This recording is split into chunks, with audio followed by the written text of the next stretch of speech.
दोस्तों, मेरा नाम राशिद ज़हीर है और आप देख रहे हैं मेरा न्यूज़ चैनल जिसका नाम है न्यूज़ 9 टीवी। संबित पात्रा आज तक पर पकड़े गए ये बात कहते हुए कि मणिपुर का एक मजदूर उनको मिला और उसने कहा कि उत्तर प्रदेश के अंदर इतना बेहतरीन माहौल है कि अगर मैं 20 रुपए कमाता हूं तो 20 रुपए ही घर लेकर चला जाता हूं। मिला कहां? दिल्ली में। दिल्ली में मजदूर मिला मणिपुर का और बात करता है वो कहां की? उत्तर प्रदेश की। इस झूठ का अंदाजा इस बात से कीजिए कि उत्तर प्रदेश का लॉ एंड ऑर्डर जिसको मजबूत बता रहे हैं, वहां पर एक बड़ी पार्टी, बड़ी मैं इसलिए कहूंगा कि मुस्लिम जमात की एक पार्टी असदुद्दीन ओवैसी की AIMIM, उन पर हमला हुआ, 4 गोली फायरिंग हुई। असदुद्दीन ने खुद उसको ट्विटर पर डाला और बताया कि 4 गोली डाली मारी गई हैं। ये बात है डासना के जो टोल है छिजारसी के पास। लेकिन वो चारों गोलियां गाड़ी के नीचे के हिस्से में लगी, किसी को गोली नहीं लगी। दूसरी गाड़ी से बैठकर असदुद्दीन चले गए। सबसे पहले आप खबर को मैं आपको दिखाना चाहता हूं वीडियो।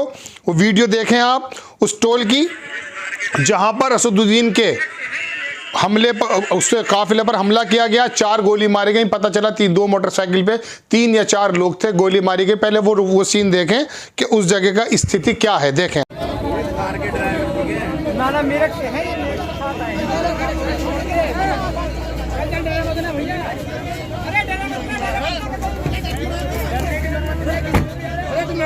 बिल्कुल भी डर के मत ना, निकल मत ना,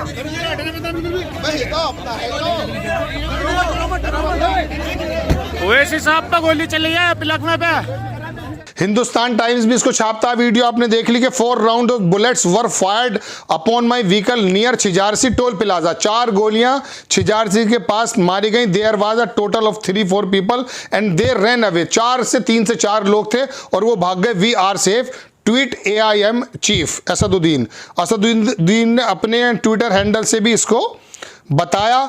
एक बड़ा हमला, वाकई ये नहीं होना चाहिए, लेकिन सवाल उठाता है उत्तर प्रदेश के लॉ एंड ऑर्डर पर जिसका दावा किया जाता है। हालांकि अब चुनाव आचार संहिता के बाद जो है जिम्मेदारी किसी दूसरे वर्ग की हो जाती है, पुलिस प्रशासन तंत्र की हो जाती है, लेकिन ये हालात देखे जा सकते हैं कि गुंडों के हौसले कि असदुद्दीन ओवैसी चीफ और एक पार्टी के सर्वे सर्वा पर गोली चला दी जाती है। इसी से अंदाजा हो जाता है कि उत्तर प्रदेश में लॉ एंड ऑर्डर क्या है और नफरत की राजनीति कितनी आगे चली गई है कि एक आदमी जो मुस्लिमों का ही सर्वे कहा जा सकता है, जब अपनी पार्टी के लिए मेरठ और आसपास के इलाकों के अंदर आता है, सबसे पहले तो उसको इजाज़त नहीं दी जाती है और इजाज़त अगर दी जाती है तो निकलते के साथ ही उस पर गोलियों का प्रहार हो जाता है। हालांकि इसके अंदर कौन लोग शामिल हैं इस बात की जानकारी नहीं है। असदुद्दीन ओवैसी ने, आपकी स्क्रीन पर तस्वीर है वो गोलियां लगी हुई गाड़ी जो देख सकते हैं आप। असदुद्दीन ओवैसी ने जो है चुनाव आयोग को लिखा और बताया कि इस तरह की जो है घटना मेरे साथ हुई है। लेकिन सवाल इस बात का खड़ा होता है कि देश प्रदेश चुनाव के समय, चुनाव से पहले भी कहां पर जा रहा है। भारतीय जनता पार्टी और इससे जुड़े हुए जितने भी हिंदुत्ववादी संगठन हैं वो कितनी नफरत भिगो चुके हैं, इस बात का अंदाजा कर लीजिए कि किसानों की परेशानी उनको नहीं दिखाई देती, गरीबों की परेशानी उनको नहीं दिखाई देती। सिर्फ दिखता है तो ये दिखता है कि किस तरह से हिंदू मुस्लिम हो जाए और हमारी सरकार आ जाए, ठोक दो की राजनीति हो जाए। एक विधायक मेरठ के कहते हैं कि 75% लोगों का तो ठोक चुके हैं, इलाज हो चुका है, 25% का और हो जाएगा। इस तरह की टेंडेंसी के साथ नेता जब आते हैं और देश के दूसरे नंबर की आबादी यानी कि मुस्लिम समुदाय को अलग थलग करके 20% आबादी कही जाती है और हमारे जो मुखिया हैं, सूबे के मुखिया, वो कहते हैं कि 20% लोग हैं वो नकारात्मक रूप से वोटिंग करेंगे, ना पहले हमें वोट देते थे वो ना देंगे, लिहाजा हमें 80% सकारात्मक वोट के साथ आगे बढ़ना है। जब इस तरह की बातें होंगी तो वजूद में इसी तरह की घटनाएं की। बड़ी खबर, असदुद्दीन के ऊपर गोली चलाई गई, बच गए, दूसरी गाड़ी से वापस चले गए, लेकिन 4 गोलियां उनकी गाड़ी में लगी।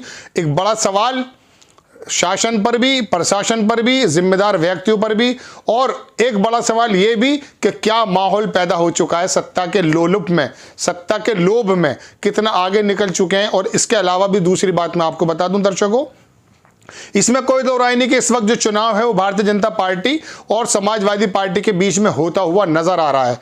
लेकिन देखने की बात यह है कि अगले 5 साल बाद जो समाजवादी पार्टी को सपोर्ट कर रहे हैं फिर वो इस बात को कहते मिलेंगे कि हमें क्या मिला, हम क्या करें। चूंकि जब क़यादत नहीं होती जब अपनी पार्टियां नहीं होती और अपने नेताओं को गालियां मिलती हैं तो फिर उनका प्रतिनिधित्व करने वाला कोई नहीं होता। एक शेर है कि बहुत लोग कहते हैं कि उसको जो है अक्सर मंचों से कहा जाता है कि मुत्तहिद होंगे तो बदल डालोगे ज़माने का निज़ाम और मुंतशिर होंगे तो मरोगे, चिल्लाते क्यों हो।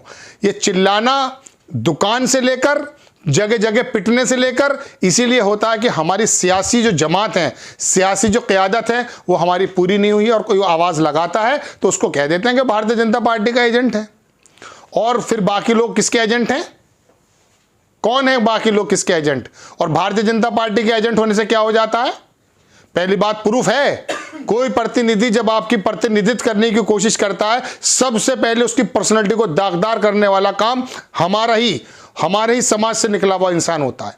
खैर, खबर आपको बतानी थी, असदुद्दीन पर हमला हुआ है, बचे हुए हैं, निकल गए हैं, लेकिन ये लॉ एंड ऑर्डर को दर्शाता है।